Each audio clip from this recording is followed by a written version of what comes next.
Welcome to Revitalization where new and renew collide. Thanks for joining us today as we look at the most significant shift in 200 years within the church world. Joined today is your co-host, Dr. Tom Cheney and Dr. Gary Moritz, two bald guys with a big heart to help your church create, cultivate, and collaborate on current renewal and revitalization issues. Don't forget to subscribe and stay up to date on new episodes each month. I'm so excited about our two guests today at Revitalization Today. Tom, why don't you say hello and introduce them?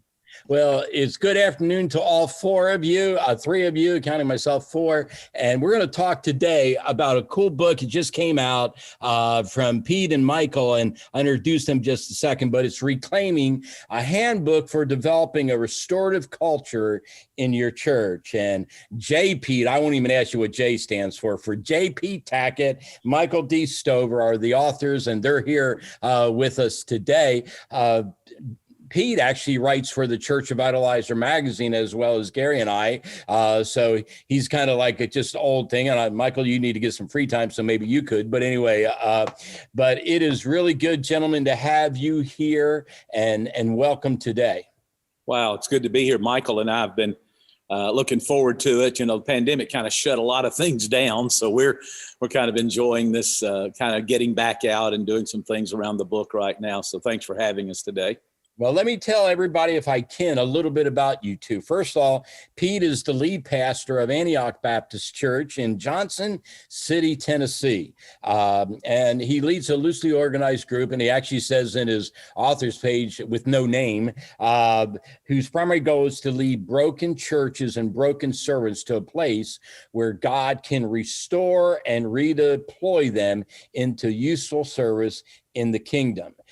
He talks a little bit about his church, Antioch Baptist. They themselves were a broken church a long time ago, over 10 years ago, and God has redeployed them and reused them. And it's just been an incredible journey. In fact, in the 7 pillars of church revitalization and renewal that, you know, I write on my book, the only one I don't do anything with is the restoration, because when I met Pete, I just said, we're going to be all into, you know, support the cause that he's doing. And let me give you a little bit about Michael, and husband to one. I like the way you said that, Michael. One is enough. Amen. Right. Father of 5, which you don't get much rest, proud grandfather, and a cancer survivor. And we're just so thankful on that, the last piece. But you've written, you've edited, you've contributed to numerous Bible studies, college subject matters, blogs, websites, fictions, poetry, discussion we probably ought to have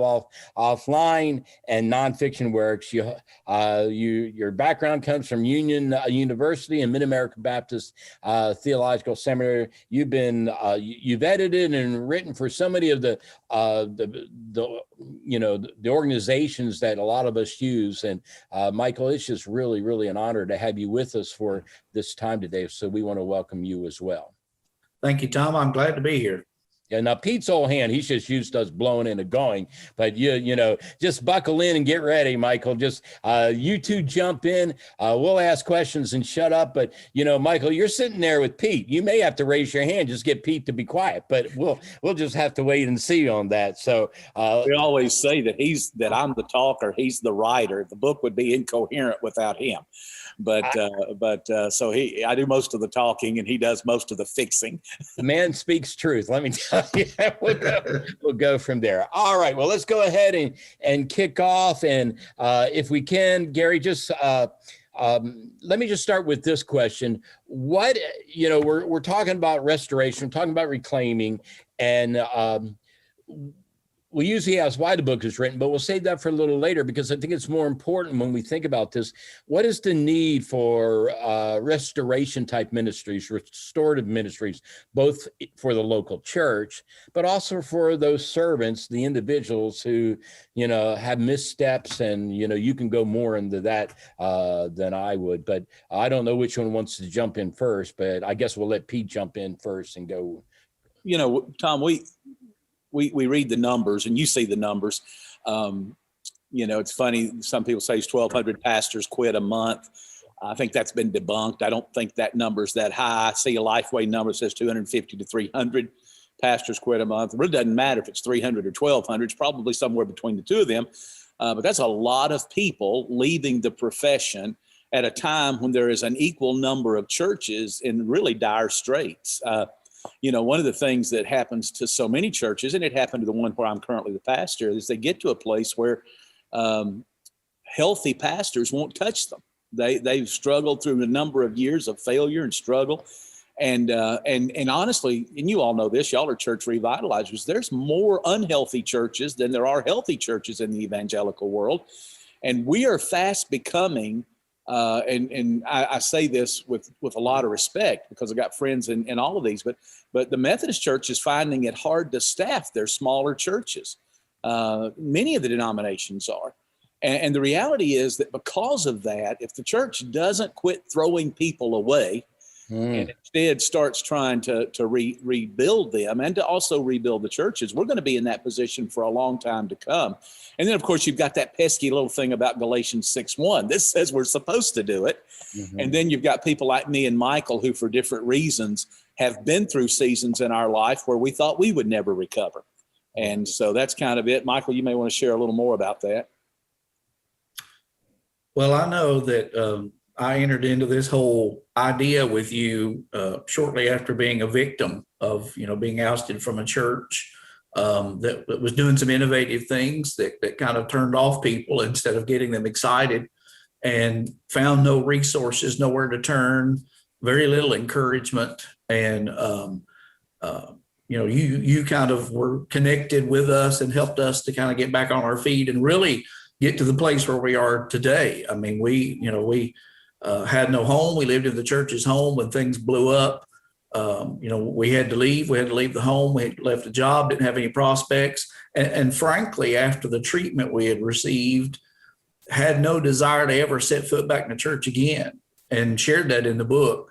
And, the one thing that you mentioned earlier about, that we're throwing away a lot of talent. I'd seen this happen to guys before in the area where I was serving, and, had reached out to do what I could for those guys, but their situation was similar to mine, and able to find the help they needed. They had to leave. They had to go back to where there was some roots or some family, and that was very often out of town. And so we became disconnected. And at the time, I didn't know what to do or how to help those guys. And so then when I found myself in a similar situation, there was a dearth of resources available. And, even my area denominational leader, who's a great friend and still is a great friend, was at a loss to really know how to help me, or even how to point me towards, some help. That's really what we've seen, Tom, across the board. There is a lot of people with the heart to do it, but nobody knows how. So there's no processes in place. Michael and I have laughingly said that we're like the guy on the old commercial. We're not just the owner of the company. We're satisfied customers. Both of us have been through some stuff. Remember the insurance commercial that says we've covered some stuff because we've seen some stuff. And because of that, Michael and I have kind of walked in this journey ourselves. And because of that, we've tried to see others that way. I find it so interesting, all of you, and Gary, you can jump in a second on this, but, it's even though our churches preach about, how to do the right thing, when it's time for them to step up, a lot of times they just are so ill-equipped to do the right thing in the area of restoration, whether it's, a pastor is fired. Michael, sounds like yours, one of those things are happening, but there's a contingent that, basically they're saying with the last one alive, turn the lights off. They don't want to see the church get a new, a great day approaching. And so they get rid of you thinking that they can return back to the status quo, and what they've done is sealed their death. Gary, you may want to jump in on some of that as well. Yeah, you guys are talking about something that I've seen so many times. Just recently, like a year and a half ago, a real close friend of mine in the area, that it was a close friend pastor, this church just got rid of him. They put him on vacation. They said, go take a vacation with your family. It came back and they were like, you're gone. And he just cried. He was a mess, and he literally left the area. And I tried to get him. I said, look, man, I said, this church did not handle you well, and it wasn't Christ-like, and it hurts, and there's a lot of pain. And I always tell pastors, prepare for pain, because we get all excited about things, but people can really hurt you and churches can hurt you. So what you guys are doing is so important. And I think this podcast is going to go so far, but I have a question for you guys. Tom kind of alluded to it. Talk about the goal, because a lot of churches don't really know how to restore a pastor. So talk about the goal of the restorative ministry. There's a couple of things. First, I want to say to you, the average pastor and or church really has two responses to someone who fails. And now we've talked about churches that fired pastors, and probably 30 to 40% of the people I interact with are people who really weren't treated fairly by a church. But let's also acknowledge that lots of times men don't react well to that. So there's always two sides to every story. Proverbs says a fool hears one side of the story and makes up his mind. But there's also the issue of men, pastors. I told my church Sunday, I may live in a glass house, but I don't want to live on a pedestal. I've fallen off that thing a time or two. And so the average person in a local church has one of two responses. The first one is, you screwed up. I don't ever want to see you again. The other answer is, well, he said he was sorry. Let's just let him keep doing what he was doing, And the truth is, neither of those things are the right way to handle it. Right. And so what we discovered was there was a need for process in people's lives. And what I talk about, and so the goal of restoration is to create a process where if Gary has a mental breakdown, maybe he got in trouble financially, took a little something from the church intending to give it back, but he doesn't in time. Any number of things can go wrong. We know about moral failure. And so that happens. And so here's this incredibly well-trained guy who's got a seminary degree, he's got years of good experience behind him. And so now the kingdom of God is faced with the loss of that member of the body and the gifts that he brings to the table. But at the same time, we can't just say, well, okay, you said you were sorry, just go back to work. So what the goal of restoration is to institute a process in a person's life where they can get to the place where relationships that have been broken, and we talk about restoring broken relationships. We're not talking about pretending everything's the way it used to be. In fact, a phrase we use a lot in the book is building bridges to a new kind of relationship, both with the church that you've served and with others. Few times in restoration does someone go back to the church where they failed or whether they were pushed out. Although if we have time, I've got a really cool story about my senior adult pastoral care guy who got fired by the church that I serve today, who's on my staff now. And so it does happen, but we'll make time, Pete. Just save that for the end. We'll make time. And so it doesn't always happen that way, but we do want to acknowledge that this person has all kinds of gifts and talents and experience. Why should we lose that? And so we start out from the very beginning by saying restoration is a process that may or may not result in you returning to full-time vocational ministry. It may or may not result in you returning to ministry in a paid way, but we want to rescue those gifts. Now, 50% of the time, they wind up going back out to serve somewhere. I'm still working on Michael, by the way. I believe he's got too much in him not to be doing that, but that's a story for another day. I know it does, but anyway, we'll go from there. But the goal, Gary, is process. And a process of saying, because the average person, you said this about your friend, Michael said this about somebody in his area. They come to us and they're hurting, and we say, man, I love you. I'm going to pray for you. Is there anything I can do for you? And we do that emergency triage moment, but we don't know where to go from there. So what we typically say to them is, if there's anything I can do for you, call me. But let me tell you, when I was at my most lowest point, when I was hurting the worst, I couldn't call you. I was in the midst of a depression I couldn't get out of. For the first time in my adult life, I didn't have somebody to preach to, something to write, something to do that day. There is no way I could have picked up the phone and called you that day. So you need to have in hand a process that you can welcome somebody into. I know in my situation too, Pete, I had friends that said to me, pastor friends and even some church people that were close to us from other locations that said, I hate this has happened to you. Is there anything I can do? I didn't know what to tell them myself at the time. I mean, I just knew we were broken. We were hurting. We were broke financially, and we're trying to get from one end of the longest state in the union to the other, where we were living, to where there was a home base so that we could move in somewhere. And, that's all I knew. And frankly, I was so hurt at the time. I really didn't want to hear from my pastor friends saying the same old ritual stuff. Brother, I'll pray for you. Yeah. I needed their prayers, intellectually, I knew that. But what I really needed was some tangible help too. And maybe just an invite to come and be a part of something. Let me take you out to coffee and just listen. Let me, hey, come to my church and just come sit in the back and act like you're a guest, and we won't tell anybody who you are. And just, here's a safe place where you could just come and heal. Yes. I know we moved immediately or pretty fast after the church, implosion, and some of them didn't have that opportunity. But when I got to Johnson City, there was only one invitation to do that. And that came from Pete. And that was months after we moved here, shortly after he met me. Until then, we were just avoided by other church people that I grew up around in this part of the state, and even other pastor friends in the area. They didn't know what to do with us. They just knew we'd been asked to leave. And so, that always puts that horns or halo over your head, either one. And so it was just easier for them to avoid us completely. Wow. And, I always have told guys, we keep 50 of these on board at our office. And, there's part of me, now the author of you want me to give away those 50 every week, but, part of me would hope we're doing a better job, but I don't think we are, but that we wouldn't have to give these books away just all the time.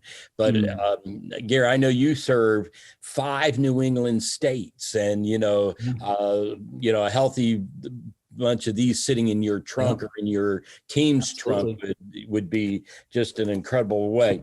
Let me ask you too, and I don't know who wants to jump in first, but when we talk about restorative ministry, and obviously Revitalization Today is part of Renovate's group and Renovate National Church Revitalization conferences and all of the conglomerate with the Church Revitalizer magazine and all that, of which Gary's a part.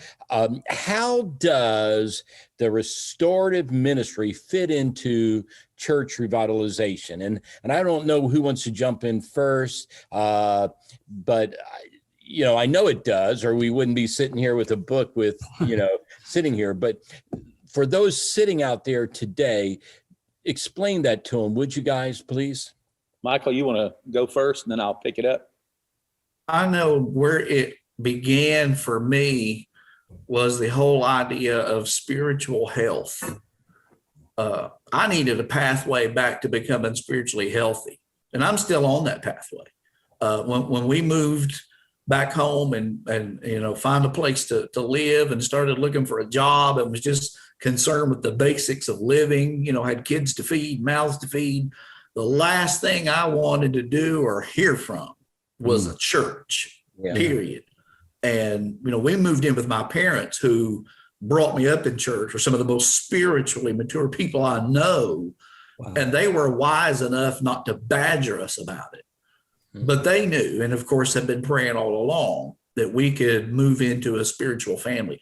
But I needed a guide to help me back to spiritual health. I was mad at the church in general. I was mad at God specifically.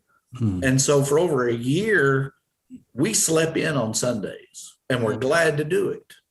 And only after that period of time even began to think about, I know better than this. I'm redeemed. I'm a child of God. I'm bought with a price. Yeah. He's demonstrated his love for me already. If nothing else good ever happens in my life, he owes me nothing. I owe him everything. And it's time to start acting like that. But it took some time, and it took some people to help guide me. And Pete's one of those people that helped put me back on that road to spiritual health, that first of all was intent with making me become right with God over what happened, and then fit into a church somewhere where I could be a contributor, or into some ministry area somewhere where I could be a contributor.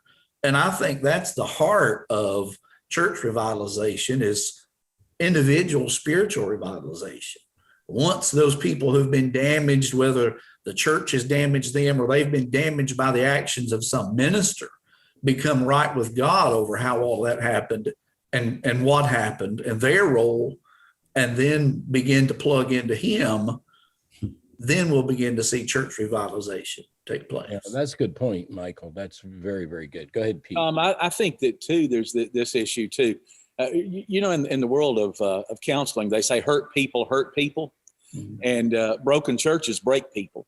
Yeah. And so every time, and you have to be careful about these kind of hyperbole expressions, but every time I've ever talked with a church that had just been in decline, there were some things in the past that were just unresolved. And one of the things was that I had actually been on staff at the church where I'm now the pastor back in the 80s and 90s, and left. It was very healthy. Things were going well. They went into a slow decline. And from that point, when me and the rest of that staff left, to when I came back, they had been in about a 15 or 18 year period. They'd been through maybe a dozen staff members and pastors, and they were not on speaking terms with hardly anyone of those that left. They were wounded, they were hurt. Some of them needed to leave, some of them didn't. But part of the process of revitalization for Antioch Church was to reach out to those people whom they had not spoken to or had not resolved issues with.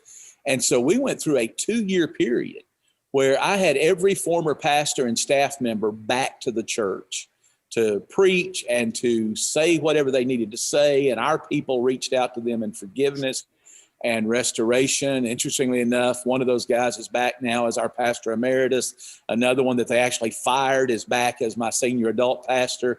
There's a lot of stuff that goes with that, but revitalization, a church that will not restore people, I don't believe can be restored. Ooh, that's good. That's big. And there's another piece of the puzzle too, and that is that churches that have hurt pastors typically have a lot of lay people laying on the side of the road that they've run over. Sure. And so restoration is not just for clergy and laity, it's clergy, but it's for laity because, what do you do with that deacon who you pick up a paper one day and your deacon has been caught embezzling or has a DWI? What do you do with that woman that's been in your choir or your praise team for years and she has an affair? Churches that don't know what to do with those folks wind up just trickling down to nothing. So for me, churches have to restore people if they want to be revitalized. Yeah, I agree. There's one other thought that we don't want to miss on this too. The average church in need of revitalization is short on leadership. That's a common denominator. There's a dearth of leadership. The good leaders have gone somewhere that's healthy so they could lead. The unhealthy sheep have stayed there and it's gotten overbalanced. And so they don't have leaders. Well, I would say to you that almost every neighborhood has 5 or 10 guys out there that used to be in ministry that don't go to church anywhere anymore. So if a church has a purposeful restorative model of ministry, just like you can raise leaders, you can restore leaders. I mean, we had at one point, I was an all bivocational model except me because the church had no money. At one time, this little church of 100 people, after I got here, we'd grown to 100. We had 7 bivocational ministers on our team. We weren't paying any of them hardly anything. But that first step back into ministry for them was huge. And then we sent them out to serve in other places. But we had leadership to do what we needed to do. So revitalization is helped and aided by a church that will restore people, and leaders will come from that. Amen. It's such fresh air. That's so good, man. I love it. So, of course, we're going to keep pushing your book because I think it's important, especially for up here in New England. But so there you go. So talk about. I should have got your other book. I don't have one, man. Come on. So how does a pastor and a church leader use the book when confronted with a crisis? I mean, I've been in these crises where we've had leaders fall or make bad decisions, and I have people that come to my church that have been hurt from leadership, and I say, hey, here's a place for you to heal, and we'll have some discussions when you're ready to serve again. But you need to heal. This is your safe place. So, absolutely. Hey, we wrote it on purpose. This is where Michael came in. He helped me think through the process and chart it because he's a professional writer. But there are going to be some people that go, man, I'm in a church that needs more leaders. I need to develop a culture that restores people. And if so, you're going to want to read the whole book, because it has a section on the need. It has a section on the theology of restoration. But then in the end of it, the last section, the last third of it is the process that we're talking about. So if Gary is in a situation where there's a guy in one of his communities out there in New England that calls him and says, man, I got caught with porn on my computer and I've been fired, or I've had an affair, or something's happened, or they just got tired of me and fired me. I know that doesn't happen quite as much in New England as it does in the South, but you run into some of that. And all you know is you got a crisis and you got it on your hands right now. You can turn to the last third of this book, and the process is laid out in the book. And we actually engage in a covenant process. Okay. So as a pastor, you would sit down with them and say, listen, do you want to walk through a process of restoration? Understanding it may not result in you being in a paid church position immediately, but do you want to walk through the process and see what God will do? And what I say to men all the time is there's two great advantages to that. One is almost nobody knows how to do it. So here's a process that you can walk through. And the second one is that, and this will happen, and I tell this story all the time. I'm that guy that melted down in Middle Tennessee. I'm that guy who got into a depression I couldn't get out of, spiraled out of control in July of 2008, and left ministry saying I'll never be on the point of the spear again. And immediately, Gary, I before that happened, when I was in the midst of the battle of the depression, I reached out to and I don't mind mentioning a couple. I reached out to City of Refuge, Johnny Hunt's ministry, and I want to tell you, nobody does it better than they do. They said, Pastor, we'd love to help you. We have a 13-month waiting list at that time. So that didn't help me. Then I've always heard about Focus on the Family had a program. Called them. They said, hey, yeah, we have a great 2-week program. It's $10,000.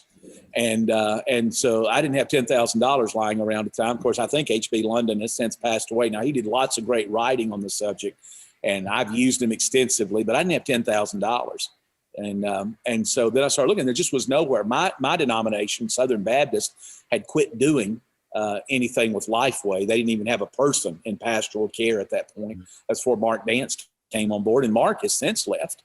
But with all of that said, there just was no place to go. There was no place for me to get the help that I needed. And so what this does is once I kind of came through it, I quit my job, worked through the process, and we invented this process. Thankfully, I'd pastored a church for several years and taught them all about grace and healing and restoration. And they said, hey, Pastor, what can we do to help you? And so we actually invented the process as we went. Love it. And worked through it. So the process then allows, secondly, when you've been through the process, you might run into somebody 10 years down the road and go, but wait a minute, aren't you that pastor that melted down in Middle Tennessee? And I can say to them, yes, by all means I am. And I sinned and it was wrong.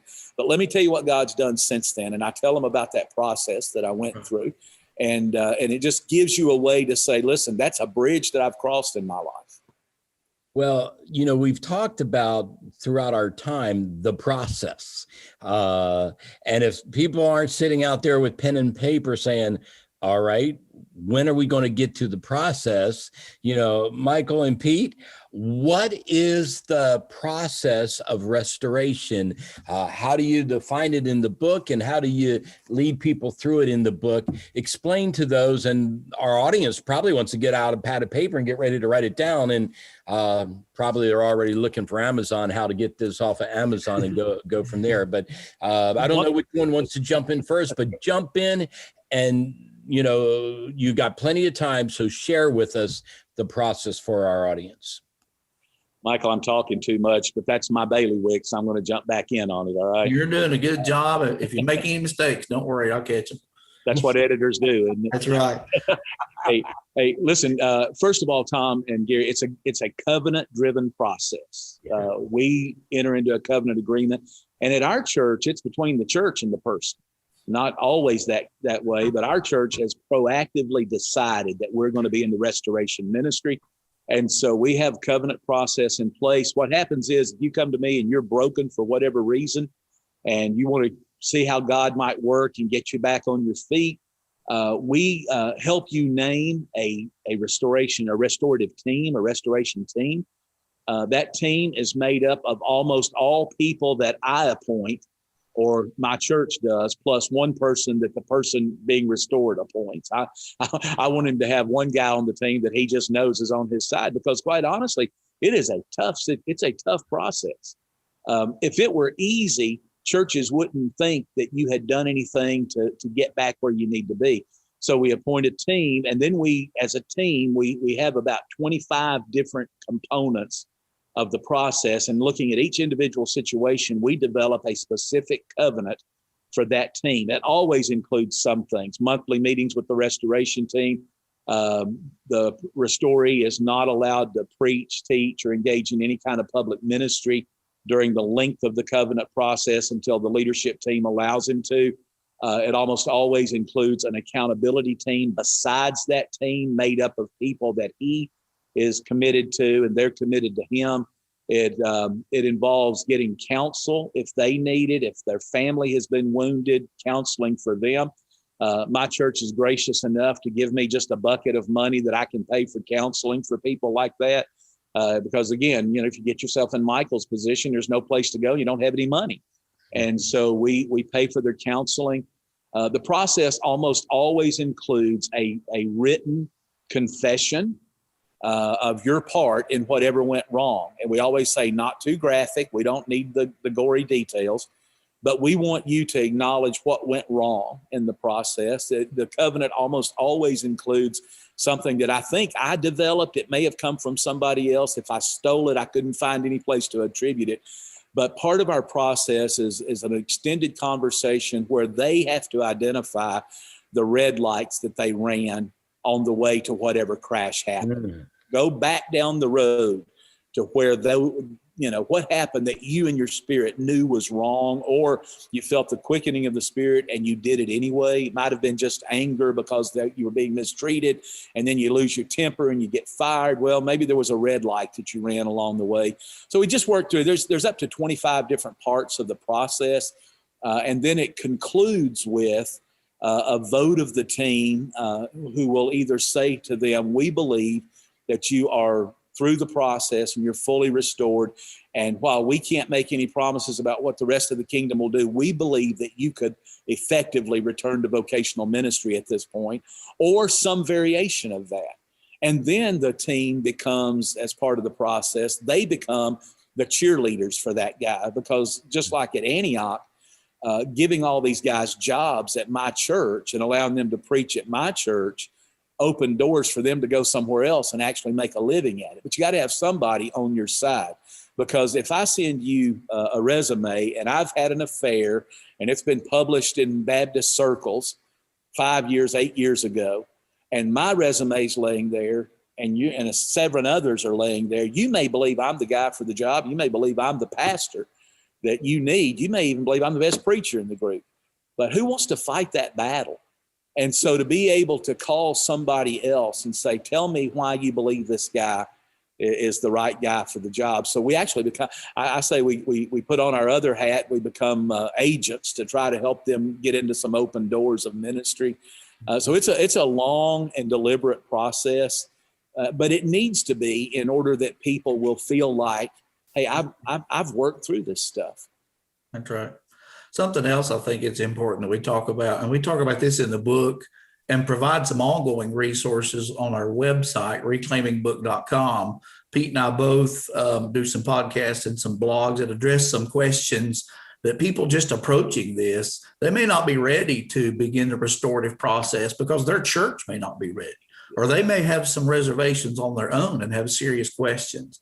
And so with the website resources and some things in the book, we help those people kind of look at it from, okay, I think this is legitimate and it's biblical, but how can I get my people on board? How can I get my church on board? Where do I start cultivating this whole attitude of we want to be and build a restorative culture? And that's why, the name is in the book. It's a handbook for developing a culture.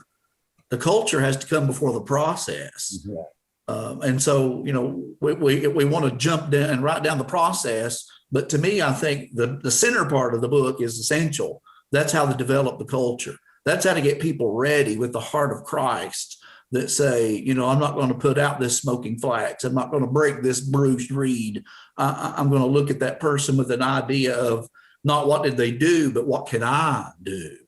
And not everybody's there. Not every church is there. Maybe even not every church leader is there. But as they read the book, they'll find resources in the book and also on our website, reclaimingbook.com, about how to answer some of those questions, where to start cultivating their own heart and the hearts of their church members to get them ready to build that culture that is accepting and willing. Because Pete addresses this, I think, very well several times in the book. It's a dirty process. I mean, you're getting down in the mud pen with people. Not every situation is dirty, but some of them are. But restoration, requires you to get down and help that person out of the mire and help them wipe some of that stuff off. And you've got to have a restorative mindset and heart of Christ, or you're not going to be willing to go the long haul and do what's necessary. Wow. Well, guys, I wanted, before we give it back to Gary to kind of, wrap us up, Pete, you have your website. We have the book website. We have, Michael, you have one. Could you each tell our audience how to get in touch with you guys? So, Michael, if you'd start first, since you just finished, remind people how to get a hold of you. Okay. My writing business is just my name. It's michaeldstover.com.